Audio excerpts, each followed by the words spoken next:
Konopacki. Yeah, that's my Konopacki. first shot. Shot at the year. He was unstoppable. Definitely some things maybe could have done differently to slow him down a little bit, but at the end of the day, he was the best athlete on the field, and they recognized that. They liked their matchup, and they went to it, and he was the difference maker. And when it comes to Smola, I thought Smola ran the ball okay, but I don't think it was devastating. I think what hurt the Warriors more than anything was his catching. Their screen game gave West fits all night, including on that game-winning drive. That's really how they marched the ball down the field. And West came back and I think proved to themselves that that was definitely the best game they had played since losing Ray and Bryce earlier in the year, and obviously heartbreaker to lose like that.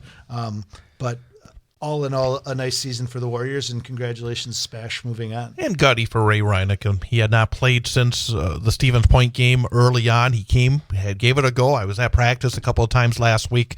He was still limping. He was definitely nowhere close to 100%. Nearly broke one early on. He ran into one of his own blockers, or also he may have gone the distance. Then, unfortunately, in the second half, again, appeared to hurt his ankle. But, again, I just thought it was a real gutsy performance by Reinick. I thought it was a gutsy performance by Ray, and I think just his presence in full uniform had an impact on the rest of the team as well. I think it gave them a boost. I think it gave them some confidence, and I think they played with a little more swagger like they did earlier in the year. I think my final 2 cents on this one is how disappointing, quite honestly, that the way the computer scheduled this bracket. I thought it was really too bad that West and Spash played each other round one, Appleton North and Kimberly played each other round one, and Hudson and Chi High played each other. So 6 of the 8 teams all played each other, and then you have a De Pere team that was an 8 seed that West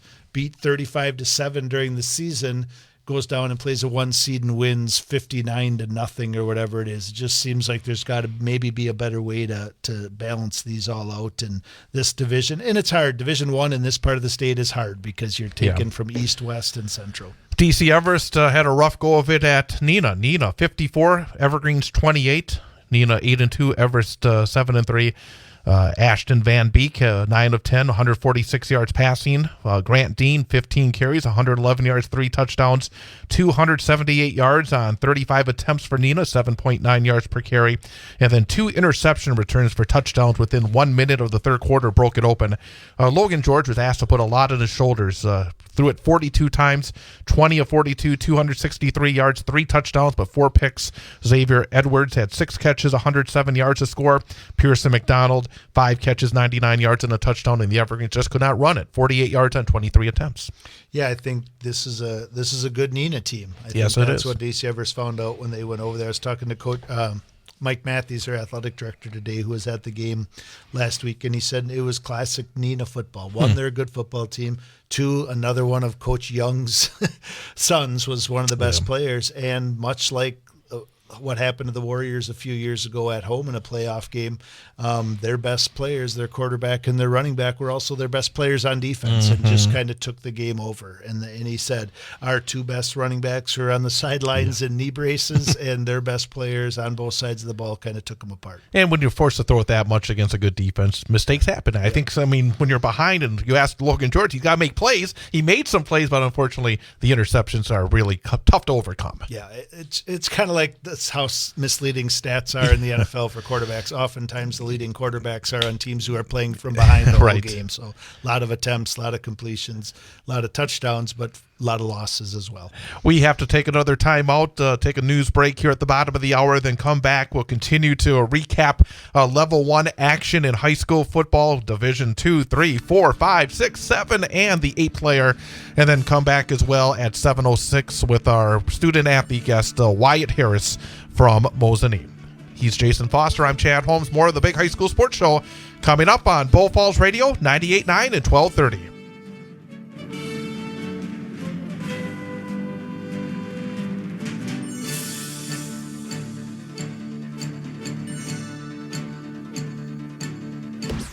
You're listening to Bull Falls Radio, WXCO. CBS News Brief. The House is getting straight to work after electing new Speaker Mike Johnson. The first bill that I'm going to bring to this floor in just a little while will be in support of our dear friend Israel, and we're overdue in getting that done. Johnson's a staunch conservative from Louisiana. He replaces Kevin McCarthy. The U.S. says Israel's holding off on its ground invasion of Gaza. CBS's Tina Kraus. U.S. officials tell CBS News Israel has delayed its ground invasion into Gaza, possibly to allow more time for negotiations to free the hostages. Former President Trump's attorneys hope Michael Cohen's latest testimony in New York could get his fraud case scrapped. He stormed out because they wanted to make a motion. To dismiss the case, to which the judge responded Yeah, absolutely not. The judge also fined Trump $10,000 for violating a gag order for attacking a clerk. CBS News Brief. I'm Monica Ricks.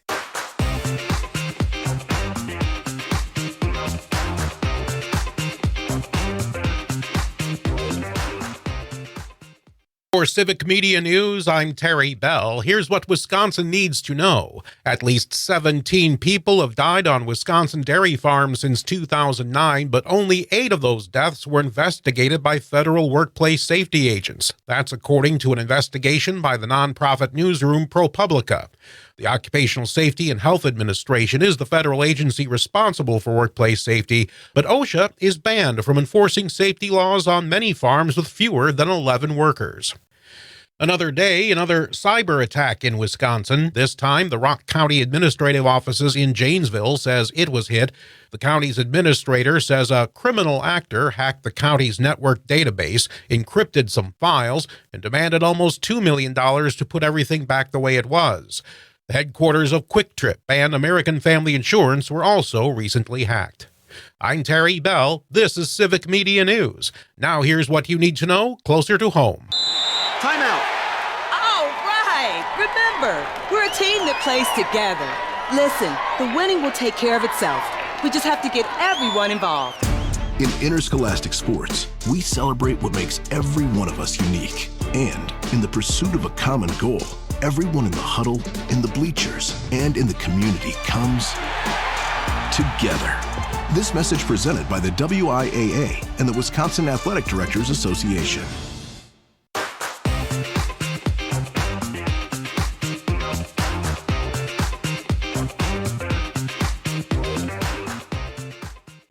Here's your Bull Falls radio forecast. Chance for scattered showers tonight, otherwise overcast. Lows dip down to about 51. East winds 8 to 15 miles per hour.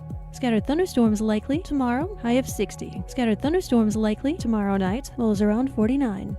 For Civic Media, I'm meteorologist Laura Lockwood. Right now, 54. People won't give you the real talk on drugs, but it's time we know the facts. Fentanyl is killing people.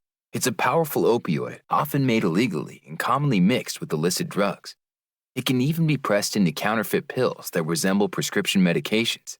Just 2 milligrams, about the size of a few grains of sand, could potentially be lethal. This isn't an ad to scare you, but it is an ad to make you think twice. Get the facts. Go to realdealonfentanyl.com. This message is brought to you by the Ad Council. Bull Falls Radio, WXCO. If you love them enough to listen to them practice the same song on tuba, please be done. Over and over and over and over and over, then surely you'll check NHTSA.gov/the right seat to make sure they're correctly buckled in the back seat. Sounds good, honey. Check today at NHTSA.gov/the right seat. Brought to you by the National Highway Traffic Safety Administration and the Ad Council. Sometimes I just cannot believe all the storms we've gone through here. I can only hope that we'll be able to leave this house to you one day, baby. You're our legacy. Planning for these disasters will make sure we're safe, and is the best way to protect that legacy. Protect your legacy.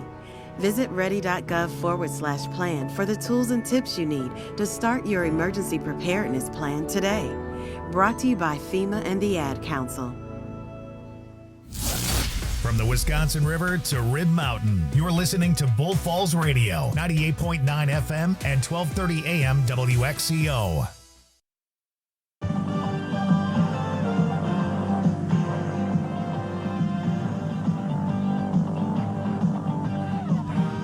And welcome back. Big High School Sports Show on Bull Falls Radio, 98.9 and 1230. Online at bullfallsradio.com, mobile devices, and Alexa by searching WXCO and on the Civic Media app. With Jason Foster, I'm Chad Holmes, continuing to go down the line in terms of Level 1 high school football playoff action from last week. Turning to Division II, a couple of Valley Football Association teams involved, and both saw their seasons come to an end. New Richmond, for the second time this year, rolls past Marshfield, 39-22. New Richmond 9-1. Marshfield finishes 4-6. Miles Burke, 20 rushes, 266 yards, and 2 scores for New Richmond, and they pounded it. 411 yards rushing on 47 attempts, 8.7 yards per carry. And for the game, New Richmond outgained Marshfield 522-221. Adam Gilbertson, 139 yards passing, a touchdown for Marshfield. Brooks Hinson, 9 catches, 126 yards and a score. Braden Anderson, 86 yards rushing and 2 touchdowns. But pretty obvious, it was a pretty dominating performance for New Richmond. And Marshfield, again, never felt like they really got it going this year. No, I was just going to say, it's. I would say the score in this game was pretty indicative of who Marshfield was. It's kind of how they played out in the conference. It's kind of similar to the way this game played out. Actually, not quite as close as the first time, but I think Marshfield's extremely limited offensively, and it showed. And their ability to stop the run, much like it was against the Warriors, was rough. And another game that I think was sort of indicative of the season was for Hortonville, because Hortonville's defense has always been what they've been hanging their hat on, but they just have not been able to do it offensively, and then turnovers late in the season really bit them. And Cedarburg beat Hortonville 20-9 in Cedarburg on Friday night, but Cedarburg 7-3, Hortonville 5-5, but Hortonville had a chance to win this football game. Cedarburg had a 13-7 lead with 1 minute left in the third quarter. 2nd and goal from the 2 for Hortonville, and a pick. Spencer Sturm picked it off, returned it 99 yards for the touchdown. So Hortonville's defense did the job. They held Cedarburg to 218 yards of total offense. We've seen them. I mean, we've seen the scores. We saw them in person a few weeks back. That was a defense that was capable of going a long way, but they just never were able to get the offense to get to a level to really help the defense. Yeah, and it's interesting because Hortonville isn't that big, and when you have that many athletes who are able to do what they do on defense, it's surprising they don't find a way to utilize, because they're not just all a bunch of big, strong guys who could not help you from a skill sense on offense, and they just don't do it. And usually they've kind of lived and died by the pass, and wasn't there this year. No, absolutely. So when you look at the VFA, you had the 5 playoff teams, and the only one that advanced was in the matchup. So Stevens Point is the last one standing for the Valley Football Association. I think, again, despite the loss, Wausau West, you can say, had a good year. Obviously, I think the injuries hurt late. And I think disappointing for Hortonville, Marshfield. I think for DC Everest, it was a step forward. So kind of, I think, 3 tiers for those playoff teams from the VFA as they kind of look at their 2023 season. Yeah, I would agree. I think you're right. I think Everest took a step forward this year, especially the way they played down the stretch. I think they had some of their easier games other than Spash built in earlier to their schedule and weren't tested for a few weeks. And then when they were tested late in the conference schedule, they had some big wins. And I think they definitely can build off that heading into the offseason. Division 3, Medford defeats Hayward, a battle of great Northern Conference teams. Medford 41, Hayward 3. Medford advances, now 8-2. Hayward ends their season 5-5. Keegan Walsh was 23 of 32, 232 yards for Hayward. Good numbers, but we weren't able to put up many points. Gannon Moore, 9 catches, 116 yards for Hayward. Just 4 yards rushing for Hayward as the team did not get any numbers from Medford. You thought Medford Raiders would like to put out those big rushing numbers, but don't know exactly, but obviously they did the job.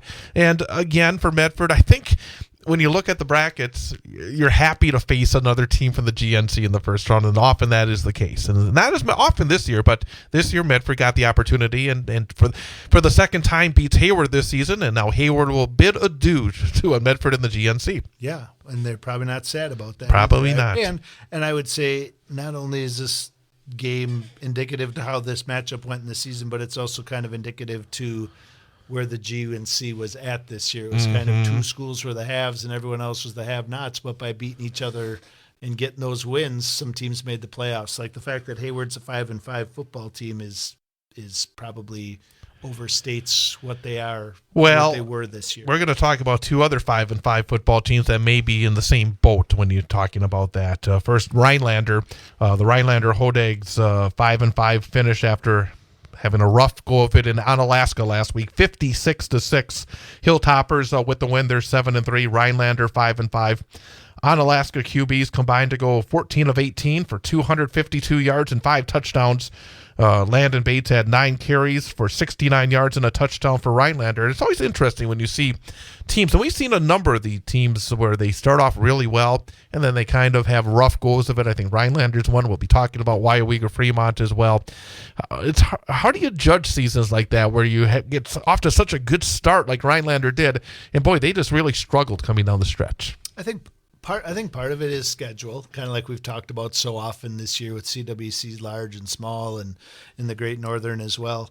But I look at this game and I say Onalaska is kind of one of the marsh fields of the South. They're pretty solid in just about everything, and I think the score of this game kind of speaks to probably their depth and their athleticism compared to Rhinelander. I would say as a program, Onalaska is quite a bit ahead of where Rhinelander is at right now.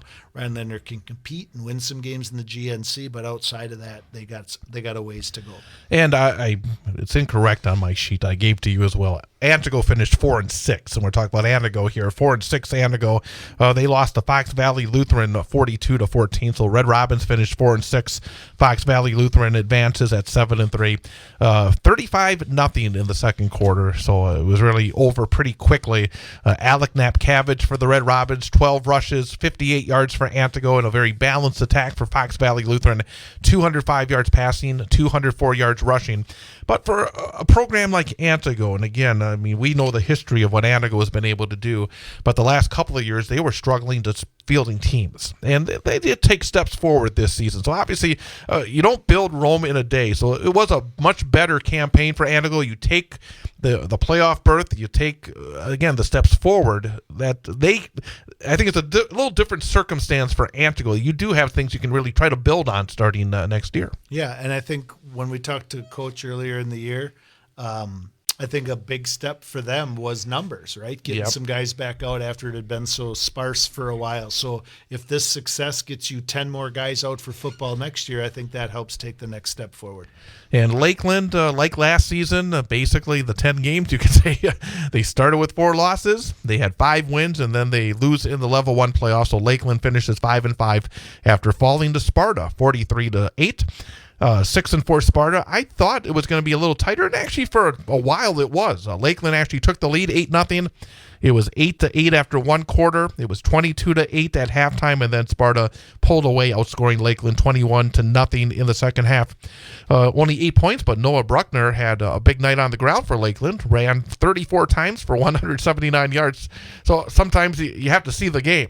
Sometimes it's a matter you're able to move between the 20s and then just not able to finish.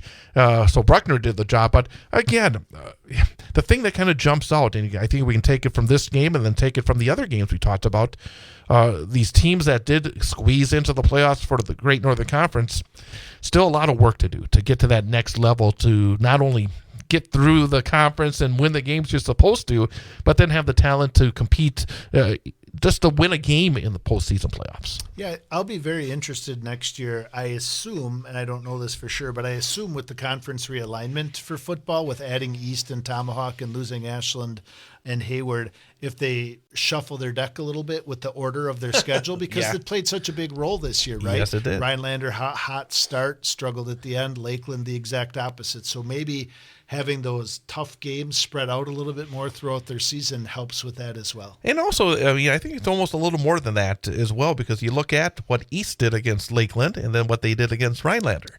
It does appear that Rhinelander was playing better at the time. I mean, and Lakeland was struggling to score any points in those early games against East, and I think Tomahawk as well, if I wasn't mistaken.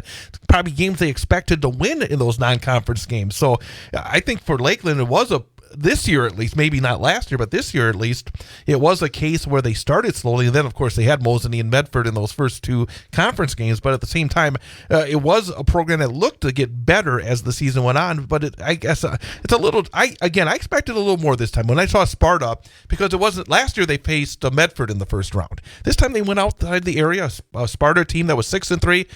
You wanted to see, I guess I wanted for Central Wisconsin and North Central Wisconsin football to maybe see a little bit more from Lakeland. Yeah, and I think maybe the conference gets a little more competitive when you throw a school of 900, Wausau East, whose program we saw advance a little bit this year. Mm-hmm. And then you also take a Tomahawk team who was competitive this year, won a nice game to end the season. I think maybe both of those, for sure one, if not both of those, are upgrades over Ashland, and then maybe one, if not both, over Hayward as well. So maybe that in-season competition gives them a little more strength heading into the playoffs as well. Division 5, the first game really, I think, is another example of where things need to be adjusted by the WIAA, because Wittenberg-Burnhamwood faced Clintonville. And this season on the field, Clintonville won one game, and they made the playoffs because they had a couple of forfeits. Menominee Indian left their conference and went on to play 8-player.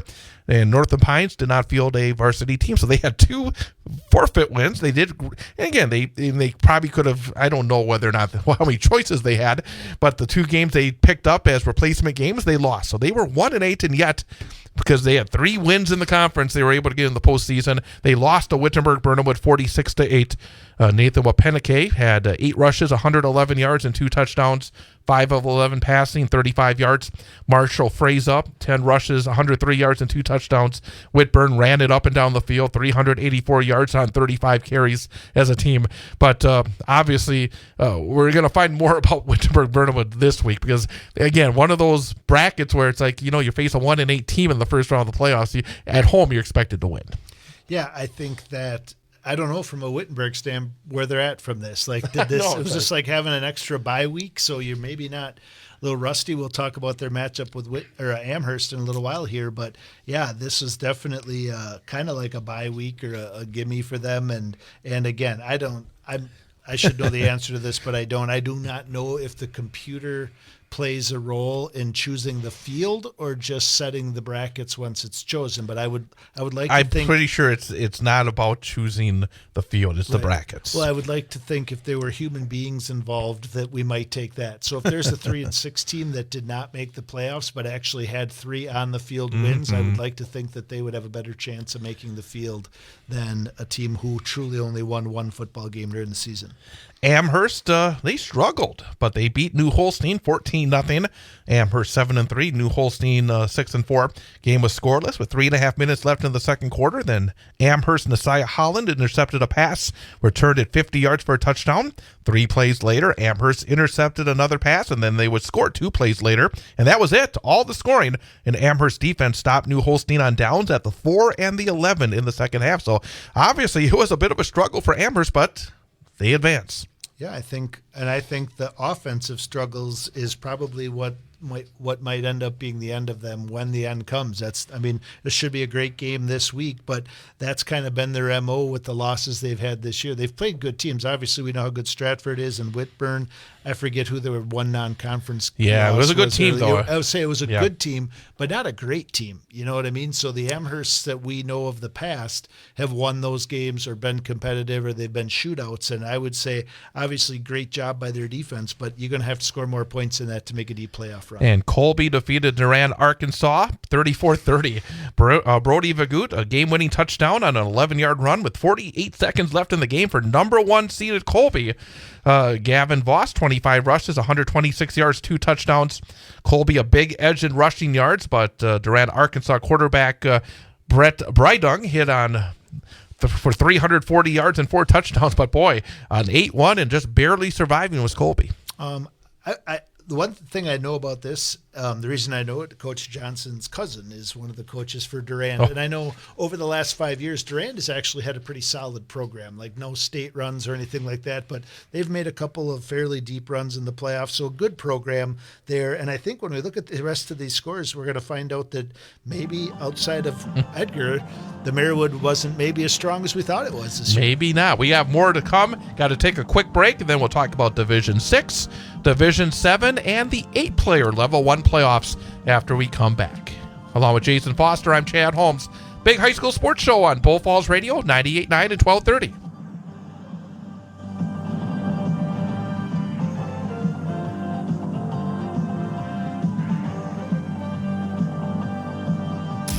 This is Bull Falls Radio, WXCO. UpUS Kids presents What to Expect When You're Expecting a Teenager. Learning the lingo. Jelly. Jelly adjective.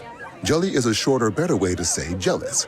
As in, Chloe, I am like so jelly of your unicorn phone case. You don't have to speak teen to be a perfect parent. Thousands of teens in foster care will love you just the same. Visit adoptuskids.org, brought to you by the U.S. Department of Health and Human Services, Adopt U.S. Kids, and the Ad Council. When you're high, you feel different. You think different, you talk different, you draw different, you listen to music different, but you probably knew that. Problem is, you also drive different, and not in a good way. That's why driving high is illegal everywhere. So if you're high, just don't drive. Make a plan to get a sober ride. Because if you feel different, you drive different. Brought to you by NHTSA and the Ad Council. You're listening to Bull Falls Radio, WXCO.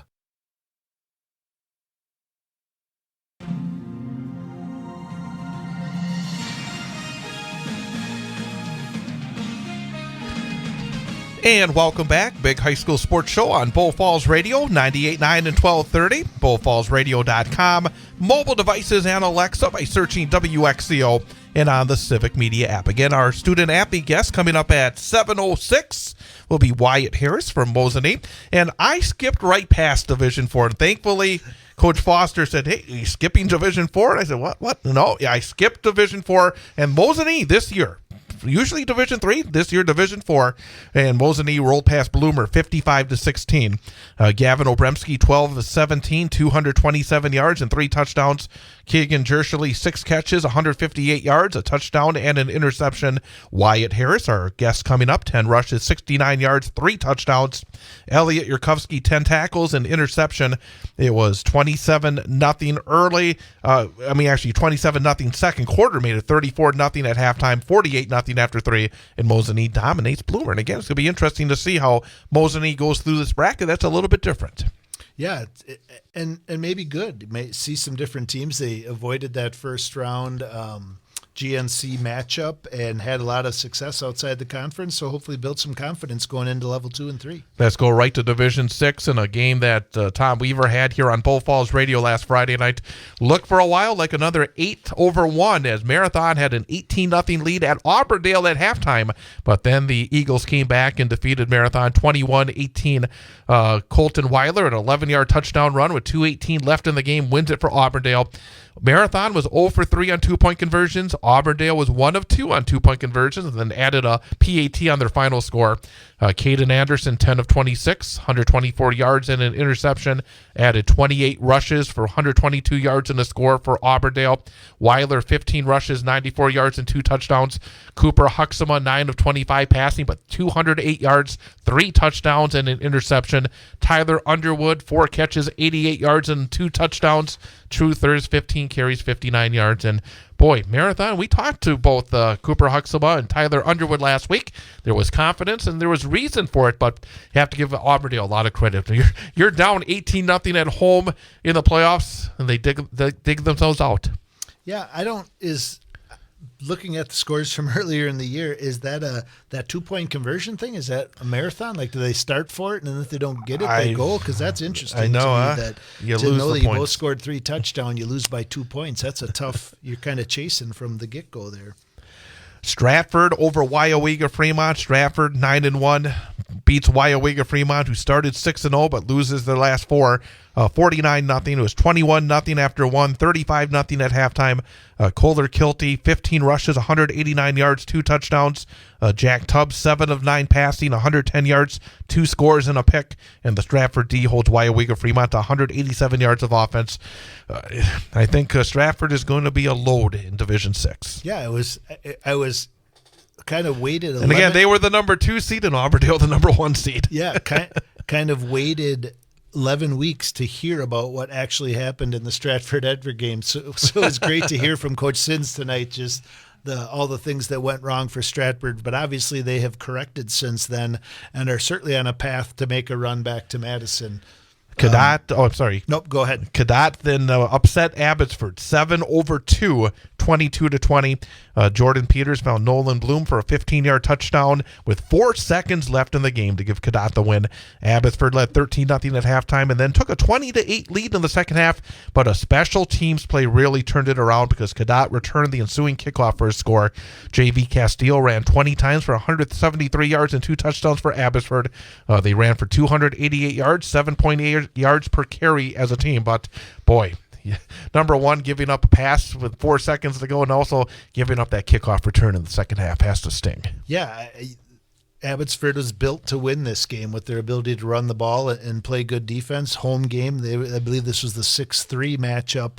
But yeah, 7-2. 7-2 matchup, yeah. So to give up that special teams touchdown and then obviously have some issues with PATs and tries after that played a role in this one as well. Yeah. So that's a tough way to end, which Abbotsford, who would have been a nice cap to their season, making it to level 2 and competing at that level, but losing here kind of gets them, probably leaves a pretty sour taste in their mouth. Yeah. D7, Edgar beat Glenwood City 36-0. Tegan Strite, 8 rushes, 115 yards, 2 touchdowns. Carter Budd, 11 carries, 89 yards, 2 scores, and 14 tackles. Those numbers indicate, again, like you asked the coach, they didn't have to exert themselves last week and keep them healthy for this week against Regis. Yeah, and I think all the tradition in Edgar, both what they've done, the tradition between them and Stratford, and this week is about as big as any of the rivalry games they have. Them and Regis. This is what they do. They play in the playoffs, and it should be a great one. And again, another game where each team scored 3 touchdowns, but in the end, one was better at the 2-point conversions. And unlike Marathon, Cambria Friesland was able to convert on all their 2-point conversions and edge Iola Scandinavia 24-22. It was 16-8 Iola at halftime, but not enough. Cambria Friesland had a couple of 140-yard-plus rushers. Jensen Rice had 15 carries, 79 yards, 2 scores for Iola. Ryan Campart, 13 rushes, 107 yards, and a touchdown. Was not surprised to see Iola have a chance to win on the road. But again, those 2-point conversions turning into the difference of the game. Yeah, and this one I would say is a little bit of a surprise because I kind of felt like of that neck of the woods that Iola Scandinavia was kind of the wild card or the one who might make a level 2 or level 3 appearance. And Loyal, number 8 seed, gave undefeated number 1 seed Reidsville quite a battle, but fell 21-6. Loyal led early 6-0, but then single touchdowns in the second, third, and fourth quarters for Reidsville. Again, Loyal was a team that played much better coming down the stretch. They didn't win a game, I think, until about week 7, but played well coming down the stretch and gave an undefeated team really all they could handle. Yeah, I mean, again, 3-7 is a rough overall schedule. Not going to look good in the history books, but I would say Loyal definitely has some things to hang their hat on and look forward to going into the offseason. And 8-player Newman Catholic saw their run as state champs come to an end, but a good season for the Cards as they fell to undefeated Gilman 49-20. Tyler Ackerman, again, a terrific season. The junior ran 28 times for 148 yards and a touchdown, was 11-22, 121 yards and a touchdown, plus 15 tackles on defense. Quincy Fender had 7 catches, 71 yards and a touchdown for Newman.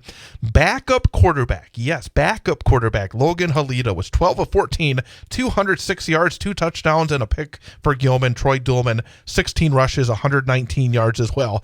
So, again, Ackerman, boy, he carried so much on his shoulders this season. Another big game for him.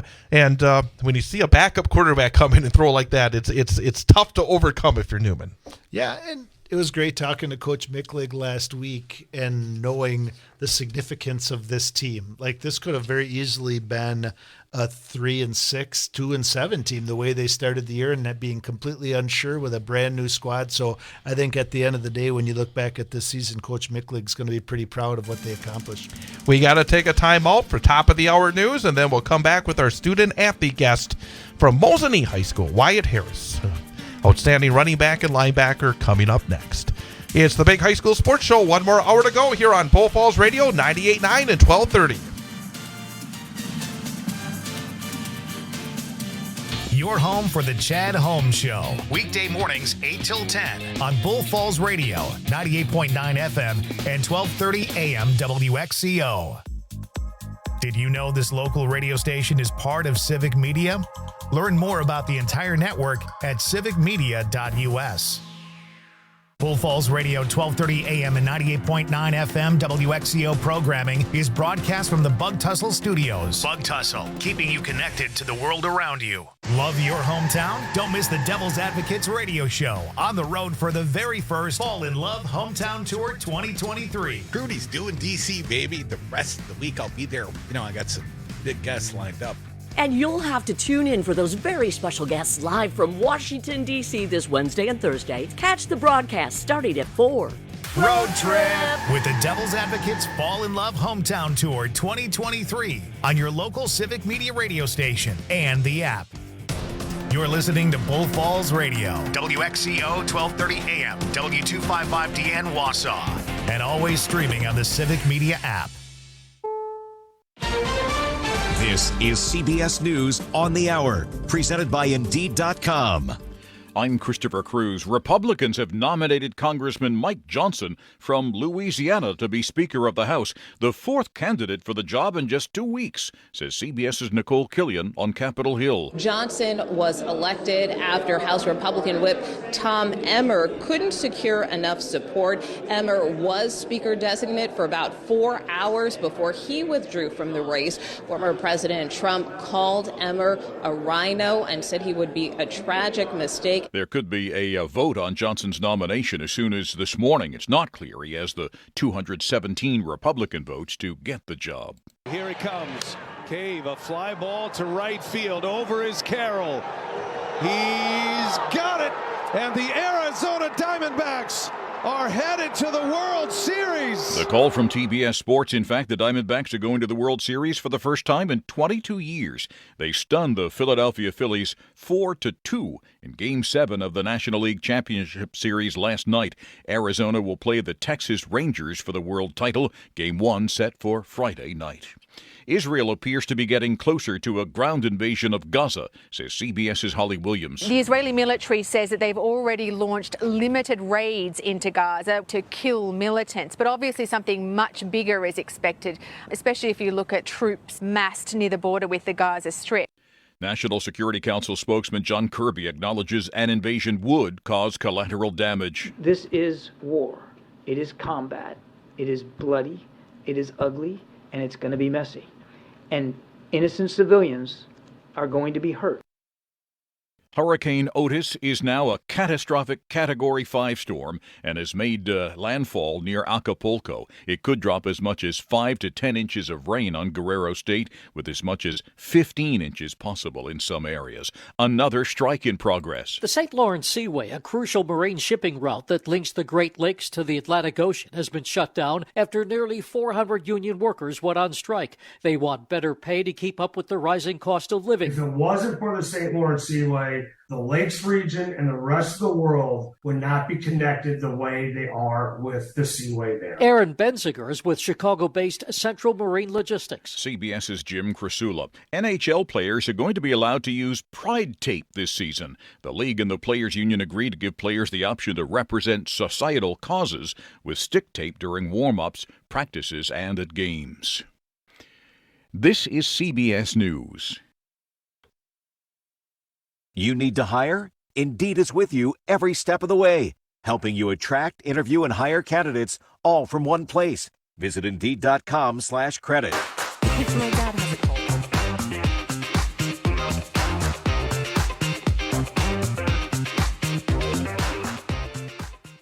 For Civic Media News, I'm Terry Bell. Here's what Wisconsin needs to know. Part of Interstate 90 in Wisconsin might be named after the state's Native American code talkers. There's a bill in the legislature to dedicate the stretch of freeway between La Crosse and Tomah the Ho-Chunk World War II Code Talkers Memorial Highway.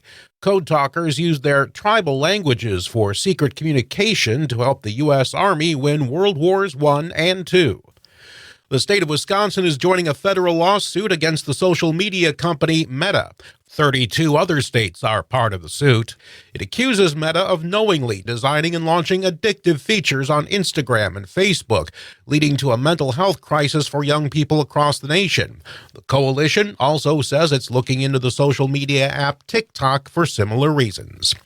I'm Terry Bell, Civic Media News. Now, here's what you need to know closer to home. The Packers getting ready for the Vikings. Hi, I'm Mike Clemens with sports. The Packers started out the year atop the NFC North with Detroit, while Minnesota was 0-3 and in the basement. Now the tables have turned. The Vikings up to 3-4, having won their last two, including against the 49ers Monday night. Head coach Matt LaFleur on the Vikings defense, led by new defensive coordinator Brian Flores. Yeah, they're doing an outstanding job. I think Coach Flores, who's got a very aggressive scheme, and it seems like they're starting to get their footing more and more the more they play. The Packers placing two defensive players on IR, safety Darnell Savage and defensive back Eric Stokes. I asked how he got hurt early in Sunday's game in Denver. Just running down on punt,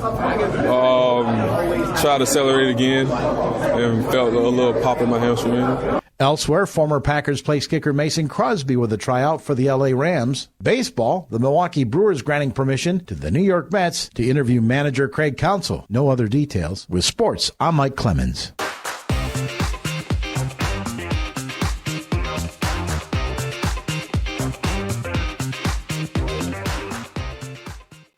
Here's your Bull Falls radio forecast. Cloudy tonight with a chance for scattered showers. Lows around 51. East winds 8 to 15 miles per hour. Scattered thunderstorms likely tomorrow, high of 60. Scattered thunderstorms again tomorrow night, lows around 49. For Civic Media, I'm meteorologist Laura Lockwood. Right now, 53. You can always continue the conversation on social media. Share your thoughts when you find and follow Civic Media on Facebook, X, and Instagram. Wausau, where highways 29 and 51 intersect. This is Bull Falls Radio, 98.9 FM and 1230 AM WXCO.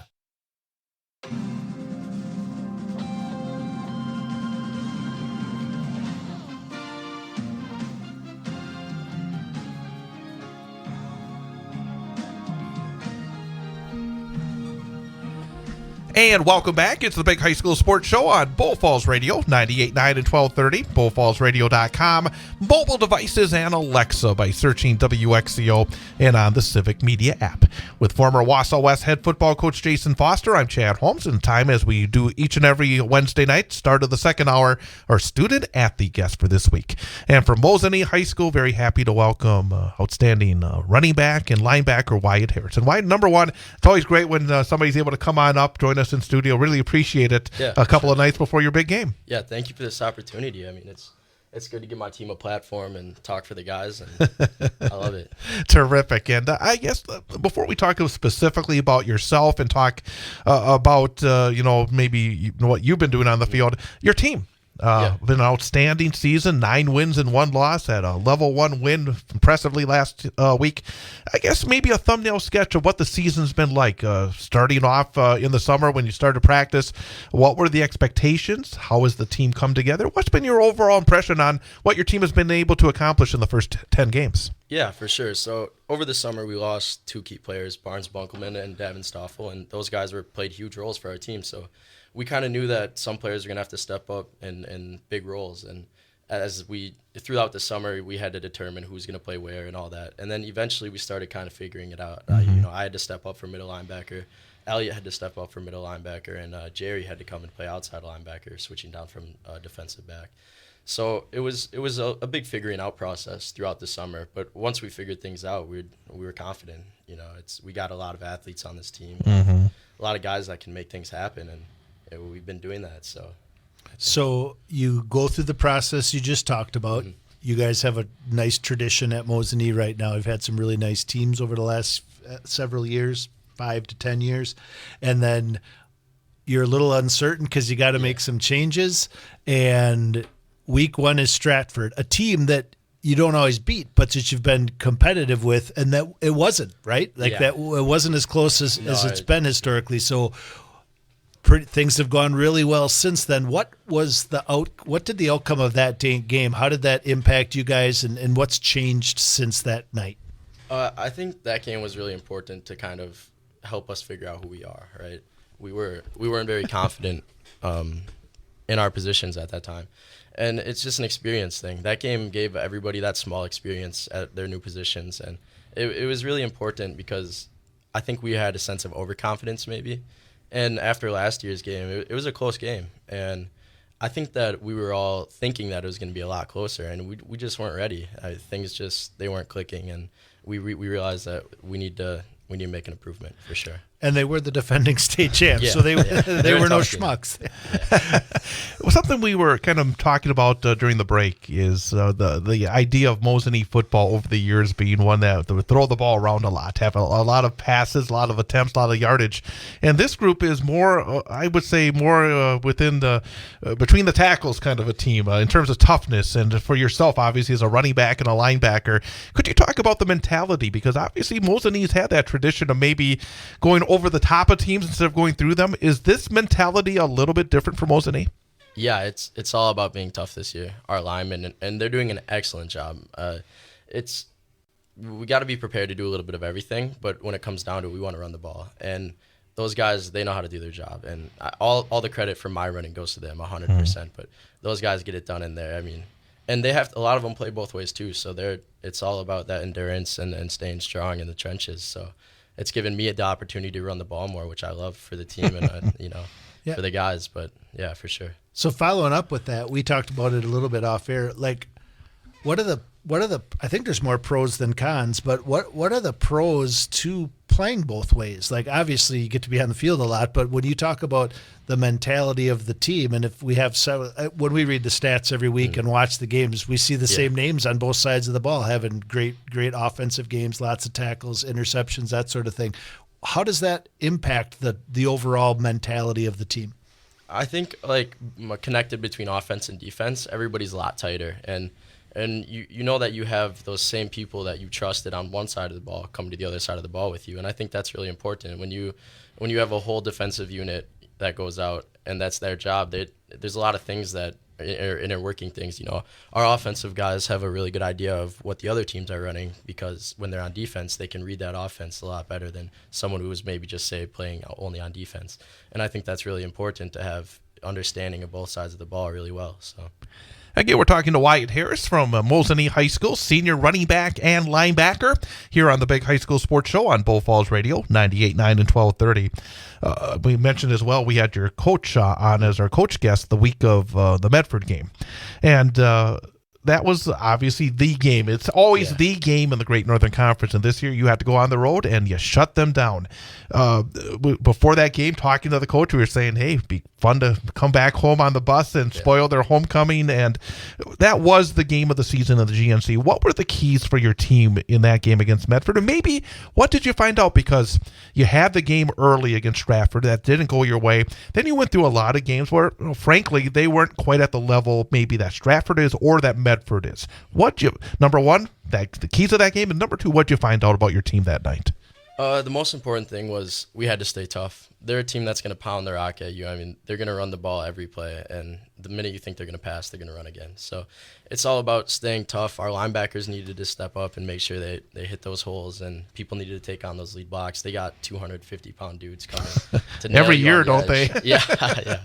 But it was just a mentality thing when it boils down to it. I think it was all about, we believe that we're the better team, and if we can show you a rundown, then I think that we got that game pretty secured. So the other thing that's been impressive to me watching your season and seeing the summaries each week about the stat lines, offense, defense, and it seems like just about every week there's a big special teams play mixed in there. Is that just because you guys have really good athletes, or do you guys spend a lot of time on special teams in practice? It's definitely an emphasis for sure. We take 20 minutes to work on it, but Keegan Jersley is a special athlete. Mm-hmm. I look back and he's breaking 5 tackles and he's gone. Next thing you know, it's incredible what he can do with the ball in his hands. And I think as far as our special teams goes, we're strong. But when you have a guy like Keegan back there, he makes it work no matter what. And we could have the worst special teams and he's going to score those touchdowns. In terms of leadership, you're one of the seniors, and it seems as though you do have some pretty good experience with this squad. Who do you see as the leaders of this team in terms of maybe within the locker room or with those moments on the sideline where you need something a little extra? Who are the kids that that are going to have either doing it through their actions or doing it through a word or two as well? Well, for starters, Keegan. He's not a player that's going to let you drop your head. He's going to be there to pick your head up, and he's going to be there to make sure the team is playing right. But Ben Schley, he's one of our linemen, but he's got an excellent head on him. He makes sure everybody is doing their job, and the minute anybody gets upset about something, Ben is there. He's not letting people throw a temper tantrum on the sideline because they mess something up. It's the play happened, it's over. And he's awesome at doing that. Myself, I think I take pride in being a leader for our team, and that's that. But Jerry. So those are our 4 captains, but, voted based off leadership. How come when we ask about leaders, they always end up being the captains? You guys know what you're doing when you vote for those captains, don't you? I love my team. So. And I think to follow up with that, too, like we had Coach Sinz on from Edgar a little bit earlier, and he was talking about the different things they do on defense, and they mix things up a lot. And one of their senior captains, great athlete, I'm sure you know who he is, Carter Butt, he said that he basically chooses what front they're going to be in and stuff like that. And we all know that good teams, the coaches make a lot of calls and take over the leadership. On great teams, it's the players. What does Friday night on the field, like you guys do lead in practice and probably lead a lot in the off season when coaches can't be around doing things, but on the field Friday night, what kind of leadership do you see out of yourself and your teammates on both sides of the ball? Yeah, so on offense, it's more of a Gavin thing, and he's our quarterback, our starting quarterback. So he looks at that play and their scheme, and he thinks, well, we could audible this to a quick play or a quick dump pass, or we could run the ball. And there's a lot of power in his hands because we run an option offense.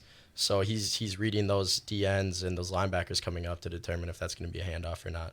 So I think Gavin plays a huge role in our offense. But on defense, I would say Coach has given me a good amount of freedom to call the plays as I see it. And I think that's been pretty important. He'll give me what he thinks to run, and he tells me if you think that this is the right play to run a blitz for you or Elliott or whoever, then call that if you see that. Or if you need to switch up the play, then, switch it up so it matches what we need to do. And do you like that? To be able to have that freedom and responsibility? Yeah. Yeah, it's awesome. That's awesome. How much does being a two-way athlete help on both sides of the football? I mean, when you talk about that responsibility on the defensive side, where you have to kind of get into the head as well of the offense, because, if you're calling something or you're calling whether it's you want a blitz or whatever you set up, how much does it help to be somebody that sees it through the eyes of a running back and then sees it through the eyes of a linebacker? I think it's really helpful on the option, because then you're able to read, all right, so if my DN comes down, there's a pretty good chance that this QB is going to pull the ball and he's going to pitch it. And you just have a better sense of everything almost. Motion, a lot of those motions you can kind of see through, and a lot of teams that run counter, that are counter heavy, if you see that motion and you see the minute they call hut, I'm looking at the guard. The guard's pulling, I'm like, all right, I need to reroute, and I'm there for that counter. But it's just, you have a better general sense of all the potential plays, but then when it boils down to, okay, you watch film, you see their plays, now all these keys that I know and I see, then it's easier to call that out for sure. Yeah, that was my next question, is what role does film watching and through confidence and through understanding what they're going to do before? I've always used to say the best defenses are the ones who know what the offense is going to do before they do it. What does a week of film watching look like for the whole team, and then even extra for the guys who are calling the plays? Yeah, we start off Monday. We got lift, and then we do about an hour and a half of film. So that's for the whole team. But individually, we try to get in as much film as we can. I mean, and there's a lot of guys that brag about, I'm watching this much film. But it's definitely important. To have a sense of what they're doing is extremely important. Going into the game not knowing is not ideal. I don't think the average person recognizes how much high school kids are watching film right now and what an important part of winning and losing a high school football game it really is. And frankly, I think probably people are a little surprised to have, hearing that both your quarterback and yourself on defense have the opportunity to take it into your own hands a little bit, because I think at all levels we hear about coaches who are almost afraid to let their players have that ability where they're between the lines and seeing what's happening to take advantage of those moments. And I think that's probably something that's very good for you as well. Of course, yeah. We got to take a real quick break, a 1-minute break, but we'll be right back. Have more with Wyatt Harris from Mosine High School coming up. Along with Jason Foster, I'm Chad Holmes. We'll have more to come here on the Big High School Sports Show on Bull Falls Radio 98.9 and 1230.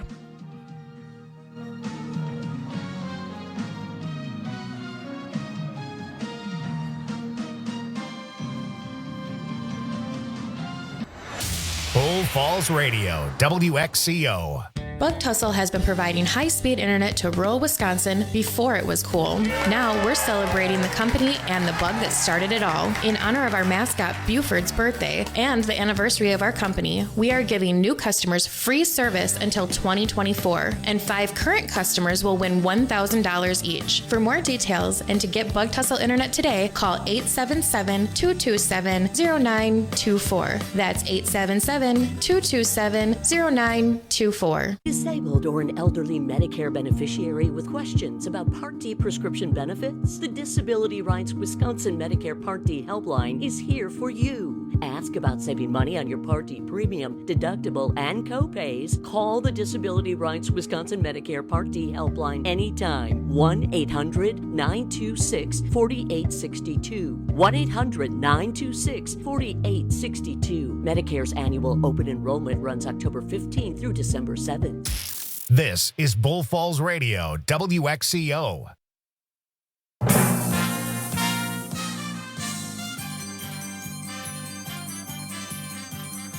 And welcome back. Big High School Sports Show on Bull Falls Radio, 98.9 and 1230, bullfallsradio.com, mobile devices, and Alexa by searching WXCO and on the Civic Media app. And again, if you missed the show, you can always get it as a podcast. Go to our website, bullfallsradio.com/sports, or wherever you get your podcast. So again, if you miss any of the show and want to hear it again, we'll have it up as a podcast. I get it done right after the show ends, so it'll be up there just after 8 o'clock. With Jason Foster, I'm Chad Holmes, joined again by senior Wyatt Harris from Mosine High School. We'll get back to the football in just a little bit, but are you involved in any other sports? No, actually. All focus on football. I bailed on them pretty early in my high school career, which I regret for sure. When you're not involved in athletics, what do you do to try to get away when you wanted to sort of, do something a little different? What do you like to do? I lift a lot of weights, but and he looks like it, folks. I gotta say that's I don't try not to sound like too much of a meathead, but outside of football, I'm a family guy. I like to be around my family, and I think that's really important. But what kind of family? Do you have siblings? Yeah, so I have an older brother who goes to Madison, and then I have 2 younger brothers. Oh, so. Boy. Yeah, all boys. Mom has her hands full, right? Yeah, 100%. Are your younger brothers football players too? Yeah. They both came in. They both didn't start too hot, but they look good now. Good, so very good. So what is your plan after high school? What are you looking to do? Either looking to extend your football career and academic career? Are you looking to just choose a school academically? What's your plan? I wanted to do football for a long time, and it's not in the back of my mind yet. It's still an option for sure, but my brother is like my best friend, and I would love to go to Madison and spend some time with him. And I think Madison's a good school as far as academics go, which I treasure a lot. So, but it's kind of 50-50 between those options. I'll see how the season wraps up and what my offers are and all that. Have you had people that have come to you from maybe, I don't know, whether it's Division III, I imagine that they're all over you, or any other schools that have kind of reached out? Yeah, I've talked to a couple of D3 schools. Obviously, Stevens Point, Stout, River Falls. There's a school actually in Arkansas that reached out to me. It's called Lions College. I might be wrong on where it is, but I'm like 90% sure. But yeah, I haven't really done the greatest job of advertising myself, which I think is really important in today's age. So I always kind of get a little bit upset about that, but well, there would certainly be nothing wrong with going to Madison. That's about as good as it gets, and there's a lot of really good intramural stuff to do there as well. But you can never go wrong going to Madison. That's for sure. Do you have a favorite class? I like biology a lot. I'm in honors bio this year, and I took normal bio last year. But I think it's really fascinating to kind of just know the inner workings of everything. I don't know.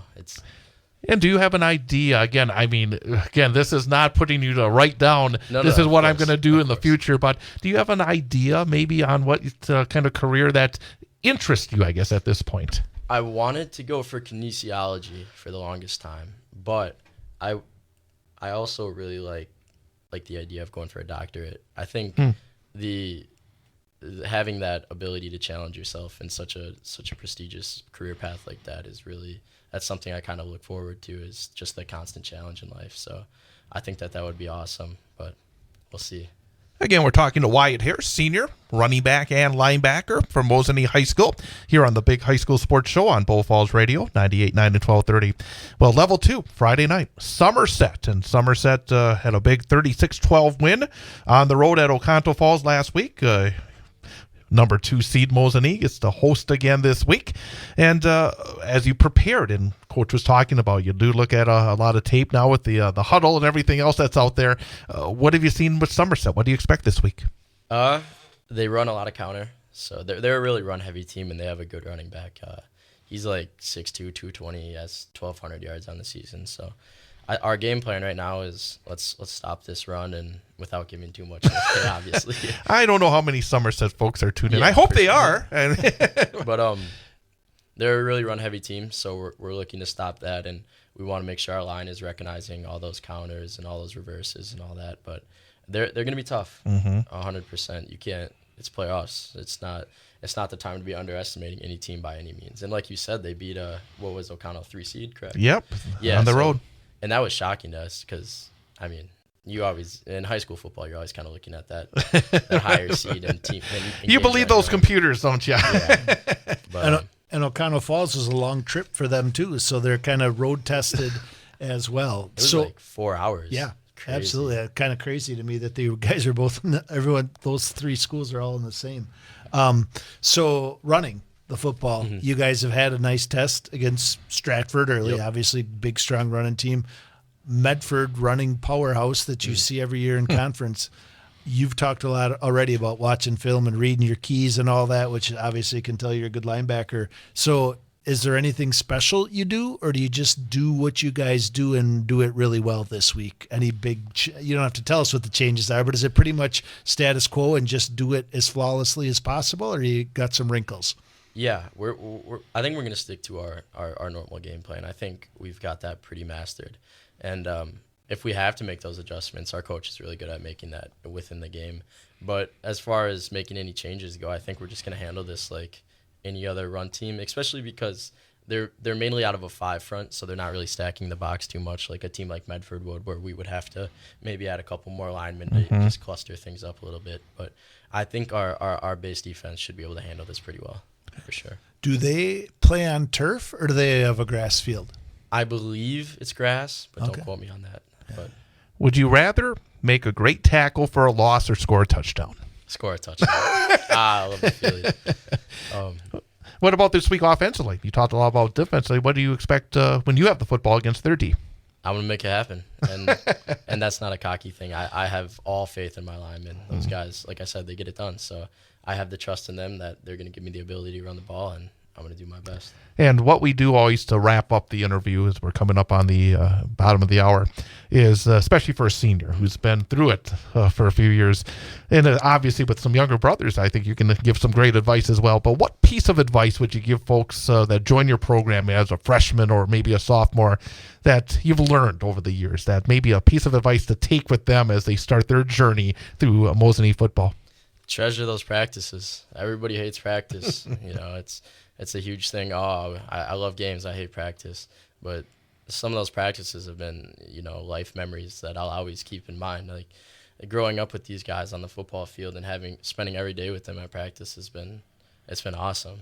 You get to create a brotherhood that hopefully lasts a long time. So, do you allow yourself, I guess one more question before we let you go, do you allow yourself to dream about going to Camp Randall Stadium, or do you try to stay so focused on, one practice at a time and one game at a time? But, when you put your head on the pillow, do you allow yourself that thought of maybe, hey, that would be just a perfect way to wrap up the high school career? Of course. You gotta dream it to make it happen. You got to believe in yourself, and I think that's really important. I don't see a reason that I wouldn't be able to look at it that way. That's what I want.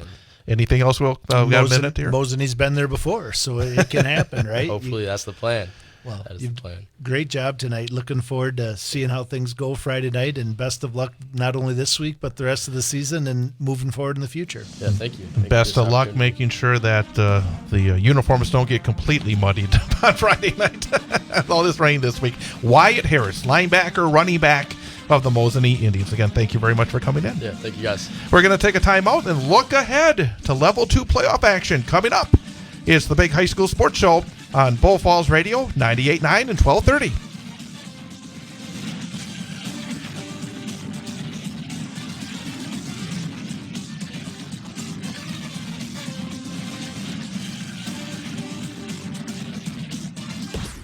You're listening to Bull Falls Radio, WXCO. CBS News Brief. Republicans have handed the Speaker gavel to Congressman Mike Johnson of Louisiana. He replaces Kevin McCarthy. Speaker Johnson saying, "We're going to govern well, and I think the people are going to be very pleased with those results." President Biden and the Prime Minister of Australia condemned the deadly Hamas attack in southern Israel. Mr. Biden also backs Israel's military campaign in Gaza, but presses for more aid to civilians. The flow needs to increase, and we're working very hard with our partners to make that happen. We're also working around the clock together with our partners in the region to secure the release of hostages. The man accused of crashing his car, killing 4 college students in Malibu, California last week is charged with multiple counts of murder and gross vehicular manslaughter. L.A. County District Attorney George Gascon. We lost 4 young people with a complete life ahead of them for really no reason other than complete and reckless disregard for the life of others. CBS News Brief, I'm Jennifer Kuiper.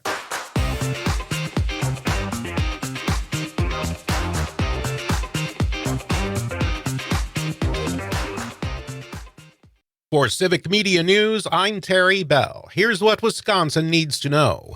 Another day, another cyber attack in Wisconsin. This time, the Rock County Administrative Offices in Janesville says it was hit.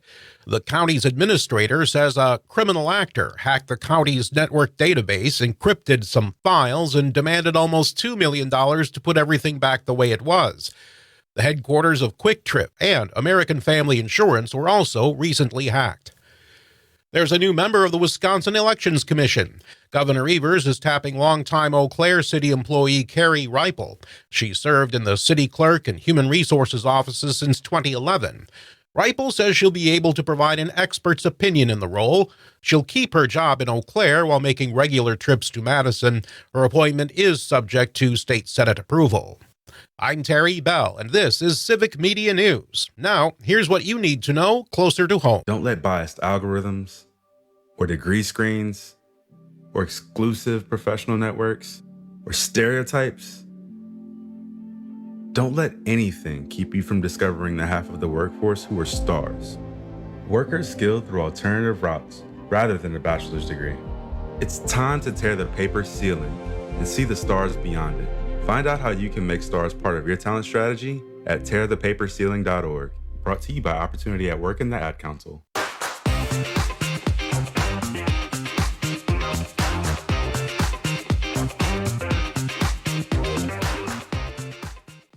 Here's your Bull Falls radio forecast. Cloudy tonight with a chance for scattered showers. Lows around 51. East winds 8 to 15 miles per hour. Scattered thunderstorms likely tomorrow, high of 60. Scattered thunderstorms again tomorrow night, lows around 49. For Civic Media, I'm meteorologist Laura Lockwood. Right now, 53. RPG came through the belly of the aircraft. We don't talk about the female combat wounded. These are our daughters and our sisters and our mothers. Wounded Warrior Project came into my life and taught me how to stand back up and get back in the fight. The truth is, I think we all have this strength inside of us, but until you're tested, you just don't know it's there. See how Wounded Warrior Project empowers women veterans like Beth by visiting woundedwarriorproject.org/empowerwomenvets. Bull Falls Radio, WXCO. Radio keeps your community informed, entertained, and connected. It's what we're all about at the Civic Media Network of local radio stations. We're having fun and moving fast to preserve hometown radio across Wisconsin. This includes a commitment to news. Now we want to invite you to join Civic Media's exclusive Facebook group, Wisconsin Breaking News. It's a place to share your community's news and chat with others from across the state about it. Join the Facebook group, Wisconsin Breaking News, today. It's the perfect companion to your local Civic Media radio station. My name is Teresa Barber. I was in the United States Navy, and I served overseas in the Middle East and Africa. Early on in my career, I had a commander that taught our suicide prevention training, and the very next day, he took his own life. 90% of suicide attempts involving a gun are fatal. My way of continuing my service is to help protect my community by being a responsible gun owner and by storing firearms safely. Store all your guns securely. Help stop suicide. Brought to you by End Family Fire and the Ad Council. Local news, talk, and sports for Marathon County and beyond. Bull Falls Radio, 98.9 FM and 1230 AM WXCO.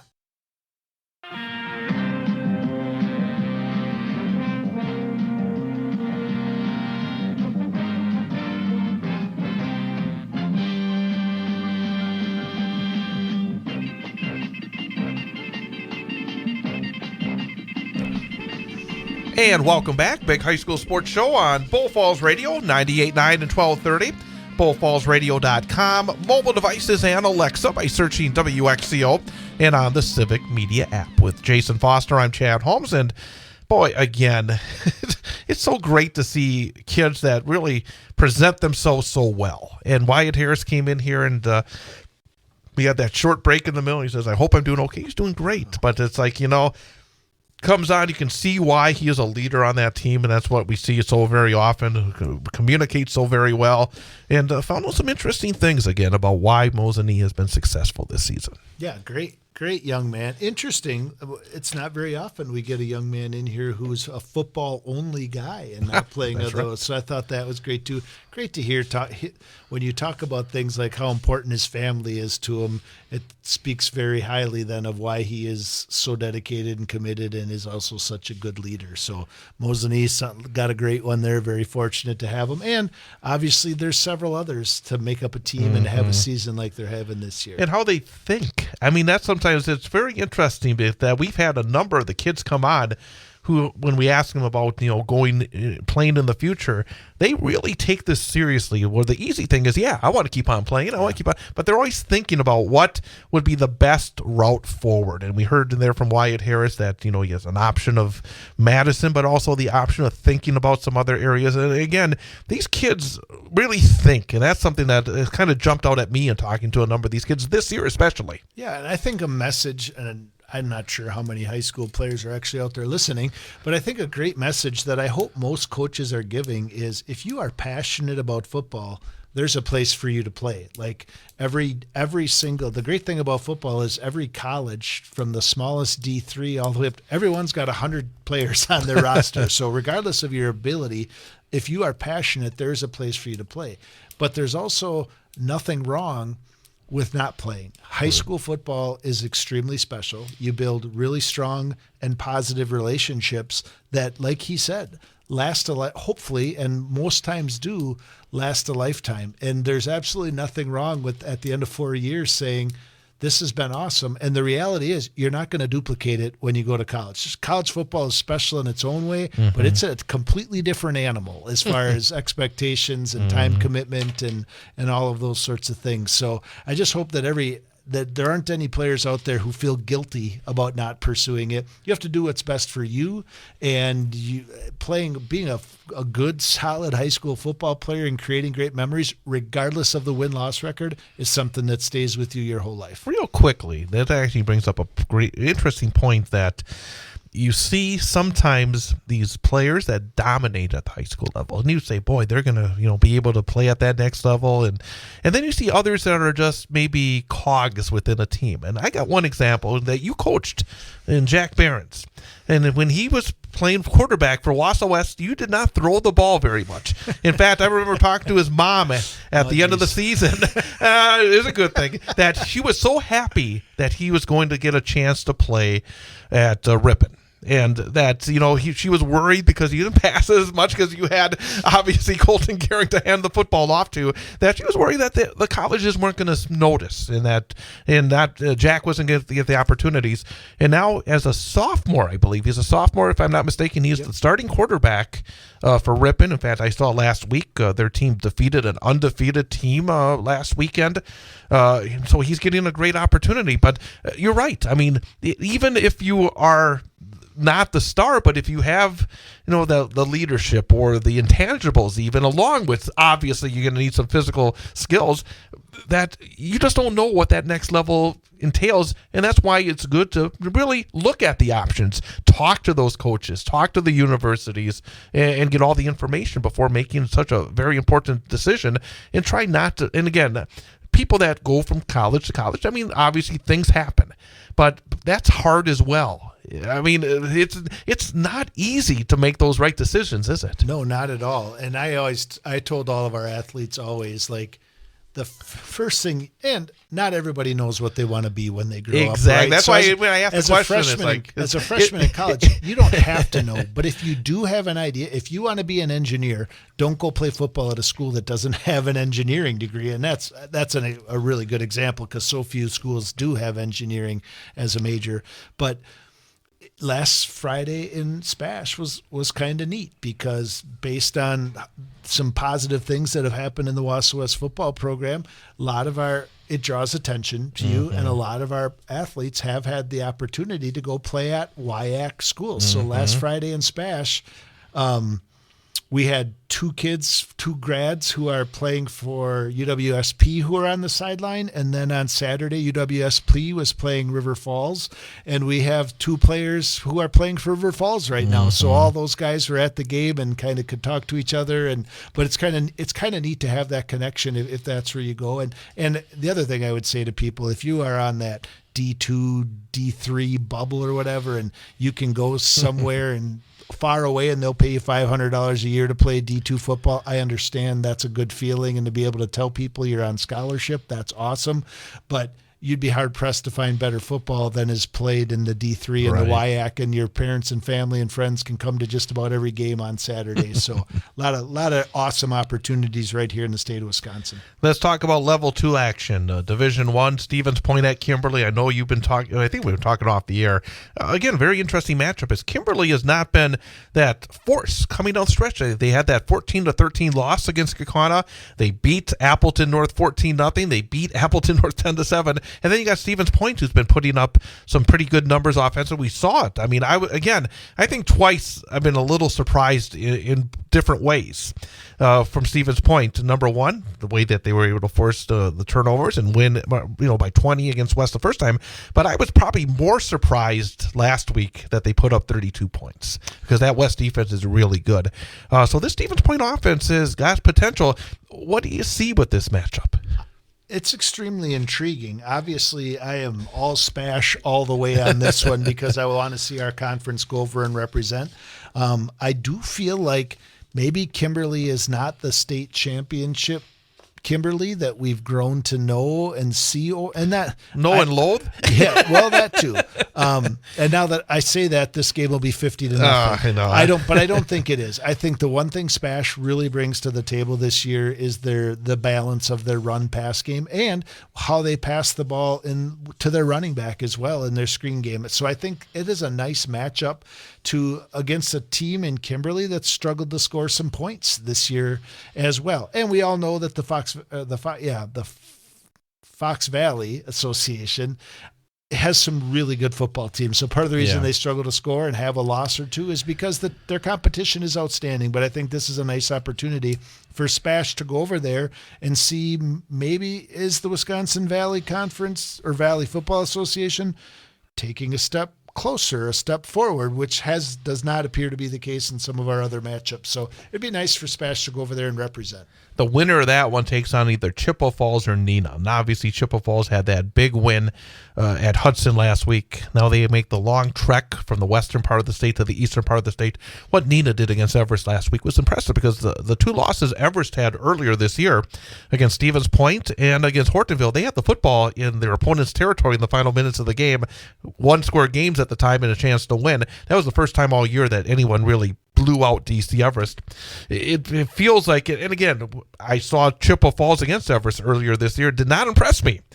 But obviously to win at Hudson was a big win. But boy, it looks like Neenah could be a team that has the potential if they keep that offense going. And I saw Neenah play against De Pere early in the season. That offense, they really got some firepower. They have firepower, and they're kind of like Marshfield on steroids. When you look at Marshfield in our conference, like they are a bigger, faster, stronger version of Marshfield. And not that Marshfield is a great team this year, but Marshfield's consistency with their athleticism and their strength and what they're able to do with the size school they are. And I think Neenah's kind of that over there. And I think that this 8-team sectional, they really have the opportunity to shine. I think that there's a good chance. I mean, obviously, I think that they're going to give Chippewa Falls more than they can handle. And I think they'd love another shot at Kimberly if Kimberly pulls off the Spash win. The other part of the D1 bracket, I guess I'll pick your brain. De Pere is at Fond du Lac. De Pere got, again, I think as an 8 seed getting the city conference. And again, there's no one you can't blame the city conference for that. I mean, they play down there and they do what they do. The fact that they are maybe overseeded, that's a WIAA issue. And I get a little annoyed at people, the city conference doesn't deserve anything. Well, they're out there playing football just like everybody else. So again, don't put the blame on the city conference that De Pere as an 8 seed won last week. But they are at Fond du Lac. We saw De Pere earlier this season. Fond du Lac has been an interesting program the last couple of years. They've had their ups and their downs. And then you got Bayport, who's always so strong. But they got a tough one against number 2 seed Marquette this weekend. Friday. I think those are actually both interesting matchups. I think that Fond du Lac's down. I don't think De Pere is great, and I think the Bayport Marquette game is kind of a marquee game. Obviously, I don't think either one of them are state championship caliber this year, but I do think we'll learn a little bit more about those two conferences as well in that game. And I think maybe not state championship, but with the brackets the way they are, at the very least, state semifinals. And once you get that far, who knows what happens after that? Right. Division II, no area teams left. And I guess that comes down to again the VFA teams that fell. And again, I know that it's a focus here, and we're going to talk briefly about this. That we got to get better here in Central Wisconsin because nobody's slowing down to the east, are they? No. Especially the east. No, not at all. And I hate the conversation has to happen and probably needs to happen more publicly and that sort of thing amongst the teams and the school districts and the schools in our area and the commitment we make. But when you have the conversation, also you have the potential to make it sound like you're making some excuses as well. Ultimately, what happens in this part of the state is significantly different from a value, academic value, school district value. What is placed on athletics in this neck of the woods is significantly different than what's happening in the Fox Valley. The demographics are different than what's happening in the Fox Valley, and the resources and the facilities are also much different. All excuses for certain, but to some extent, as much as I'm not always, I'm not the first person to retweet Travis Wilson. He did make an interesting comment last week when people were hammering on the Milwaukee conference schools and how awful their performance was last Friday. He made a very interesting point in saying that just about, I think, what was it, 3 or 4 multi-high school districts won games in level 1 in the entire state. And then he kind of put that list out there. There's no Appleton teams left, no Green Bay teams left, no Wausau, no Eau Claire, across the board. And I think when you come from a city of a certain size, the demographic is definitely different. Yes, and when you are the suburban schools who live on the fringe of those bigger metropolitan areas, people choose and have the resources to live there. And I think that's not to say that we don't have to do a lot of things to get better. Division III, rematch from early in the season. Week 2, Medford went to Onalaska, put up more than 50 points in a high-scoring win. This time, Onalaska at Medford, and also an interesting game in the D3, Rice Lake at Sparta. But that Medford game, that's a scary one, to be honest with you, because, I mean, they went to Onalaska and won, but, boy, don't assume that because they're home they're going to win this second time around. Yeah, there's a lot of season that's happened since that Week 2 matchup. And if I recall, didn't Medford get kind of beat up Week 1, and we kind of expected this game to be a blowout the other direction, and Medford went down there and really took care of business. And we don't know, kind of like Coach Sinz said about the Stratford game. Did Onalaska have 8 turnovers in that game? Was their guys ineligible or injured or whatever the case may be? Not taking anything away from Medford in their win, but one of the most intriguing level 2 matchups in my mind is to see that rematch. We got to take a quick time out. We're going to come back, talk about the other divisions in our final segment coming up next. It's the Big High School Sports Show on Bull Falls Radio, 98.9 and 1230, bullfallsradio.com, mobile devices, and Alexa by searching WXCO, and on the Civic Media app.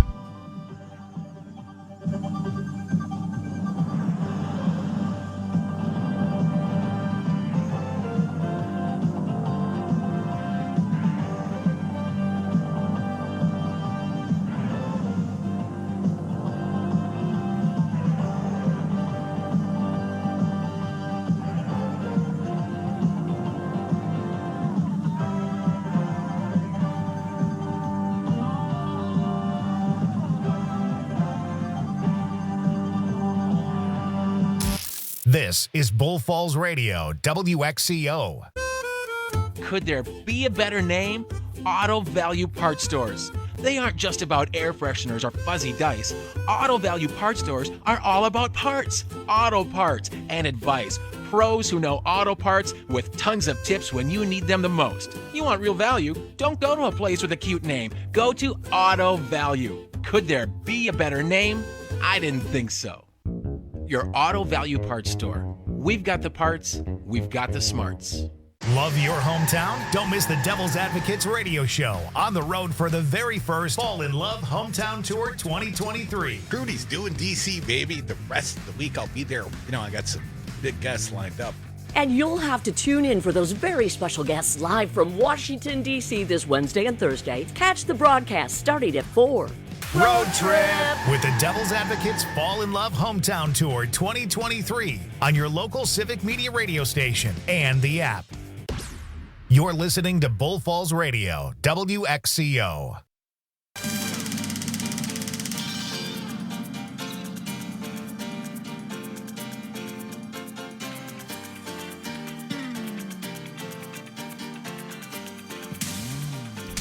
And welcome back. Big High School Sports Show on Bull Falls Radio, 98.9 and 1230. bullfallsradio.com, mobile devices, and Alexa by searching WXCO and on the Civic Media app. Continuing to look ahead to Level 2 high school football playoff action. Division 4, we talked a little bit about it with Wyatt Harris as the Mosine Indians will play host to Somerset. And also he mentioned that St. Croix Central, the number 1 seed in that bracket, takes on Baldwin Woodville. But Mosine and Somerset, and you said Somerset's got a good pedigree in terms of successful football, so obviously this has been around in recent years. Mosine's had trouble with it. Even last year, they lost at home in the second round. Again, and I think Wyatt Harris had the perfect attitude about it. They're not overlooking anybody now that we get into level 2, because you get to level 2, everybody's shown that they can win at this level. Yeah, Coach Larson won several, if not 4 state championships at Somerset. I have no idea how good they are this year, but a team like that knows how to travel and knows how to win playoff football games. Also, we got in Division 5, I think one of the great games that people here in central Wisconsin are keeping an eye on, Wittenberg, Brunelwood, and Amherst. And Whitburn, of course, went to Amherst in the regular season, and they were able to pull out a win as they had a goal line stand, a 1-yard line on the final play of the game, and able to win 27-22. Whitburn, as we talked about, almost a semi-bye in the first round of the playoffs, and Amherst struggled a little bit. And again, how many times have we seen that, though, where one team just cruises through a first-round game, whether it's at the NFL level or at the high school level, and then the other team struggles? Sometimes people say that you have to find a way to win when you're not quite there.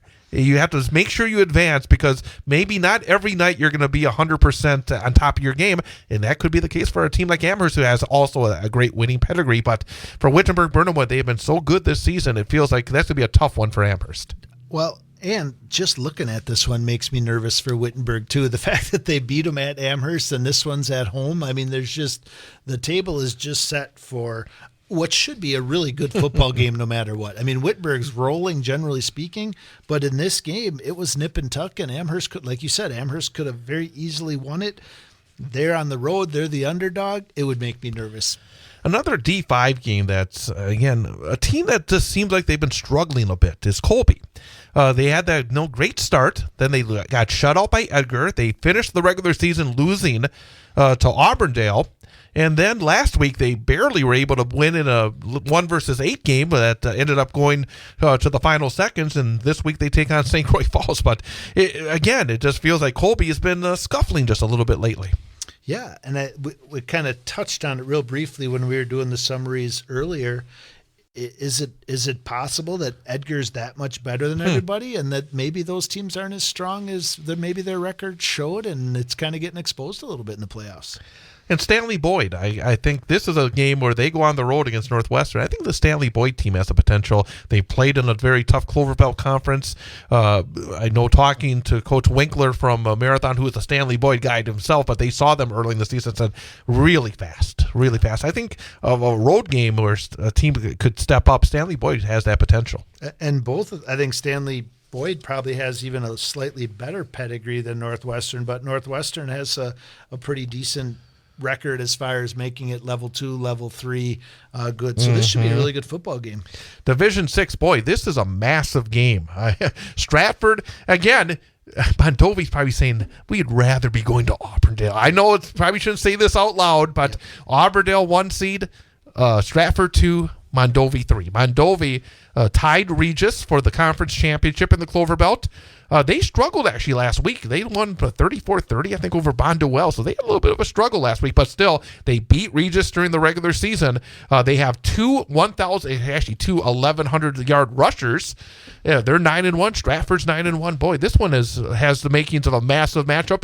And apparently, you said this game's moved to Marshfield. Yeah, that's what Nathan Delaney, the AD at Marshfield, was saying today, is that Stratford was looking to come over and practice tonight. Well, that's where they won their state tournament games last year. Yeah. And you had said Mondovi probably doesn't have the matchup. I can't imagine Stratford's tickled pink about it either. And again, this geographical group of 8 is crazy to me. The fact that Mondovi went all that distance that's a heck of a drive for them too. And then Coleman is number 5 seed. They won on the road last week, and it did not surprise me a bit, because Coleman always seems to me, they're tough. I mean, that's a wrestling program that really uses it for football as well. Yeah. They traveled to Auburndale, and Auburndale survived Marathon last week. This is not going to be an easy game for Auburndale. That Coleman team, you're going to have to strap on the helmet. They're going to be very, very tough. Yeah, and I think this has the potential to kind of potentially be lopsided one way or the other. Like, I feel like Coleman's battle-tested come in, but I also feel like Auburndale, what they are capable of doing on offense, if they could put it together, maybe they're ready to break out too. D7, Regis at Edgar. We've talked with Coach Jerry Sinz in our first segment. Obviously, Regis took it to Edgar, and as the coach said, I think he remembers that. I mean, it's never easy when you have that last game where you give up 50 or more points in a game. But this year in Edgar, on the grass, a wet grass, a very muddy grass, I would assume, and a Regis team that's not the same level. As the coach said, not even in terms of seniors. What do you think? I think that Coach Sinz has been thinking about this one for a while. That was the impression I got from him tonight. And I think if I'm, obviously it should be a great game, historic matchup, but I feel like Edgar's been thinking about this one for a long time, and he might be ready to not only win, but win this one big. That'd be interesting. Again, and you talk about home field advantage, being on that grass, Edgar's used to it. Regis, they play on the turf at Carson Park. It's not going to be easy to make that transition. And, of course, with the way they run their offense, sometimes it can be a little dangerous. Yeah. In addition to the rain, Coach Sinz might also have the sprinklers going, too. We'll see. Exactly right.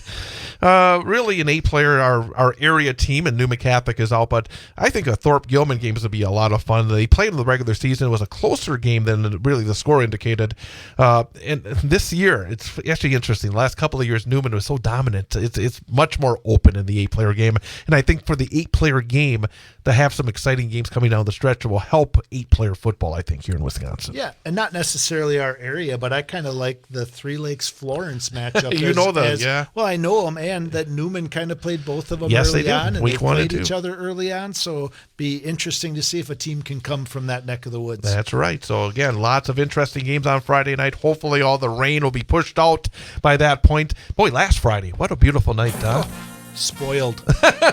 Hey, we're going to enjoy the games. We're going to be back next week. Thanks again to our guests tonight, Jerry Sinz, the head football coach at Edgar, and Wyatt Harris, the senior from Mosine. So have fun on Friday. We'll talk Level about next 2. week. Yep. I don't know what I'm going to do. I don't have a game to broadcast, so I got to watch a game. The nice thing about watching from home, you can watch 2 or 3 at There one you time. go. We'll be back next week for the Big High School Sports Show on Bull Falls Radio, 98.9 and 1230.